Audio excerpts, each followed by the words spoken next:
Okay. Just to start, could you tell me your name and your position with Amnesty International? Sure. I know who you are, but... No, of course. Margaret Huang. I'm the Executive Director of Amnesty International USA.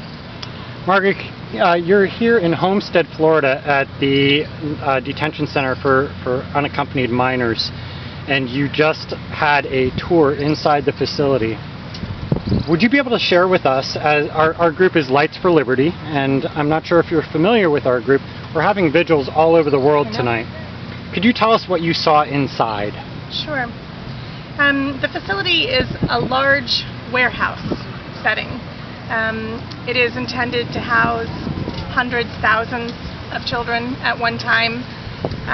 All of the processes are set up to have hundreds or thousands of children going through. So for example, the cafeteria has to be ready to feed 2,000 kids 3 meals a day.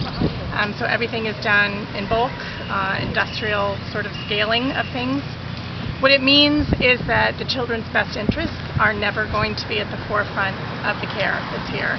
It is not intended to be the best thing for the children. It's intended to be the way to cope with large numbers of kids who are not being reunified with their families.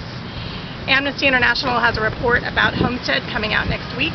We actually requested this visit so that we could see if any changes had been made since our first visit on April 1st. There have been some changes made. There was a change in management, and you can see a difference on the inside in terms of some of the attitudes and some of the transparency around the operations. But it's still not the right facility for children. And we are calling for this facility and all temporary emergency facilities to be closed. These are not appropriate places for children to be held. And the U.S. government has to do better.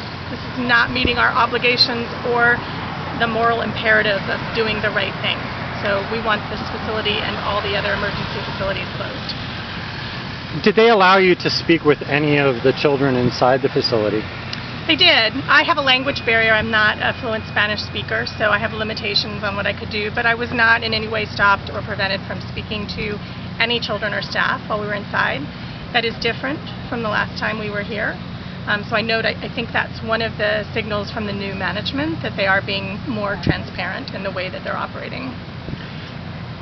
What would you say the demeanor of the children inside is? Are they sad? Are they happy?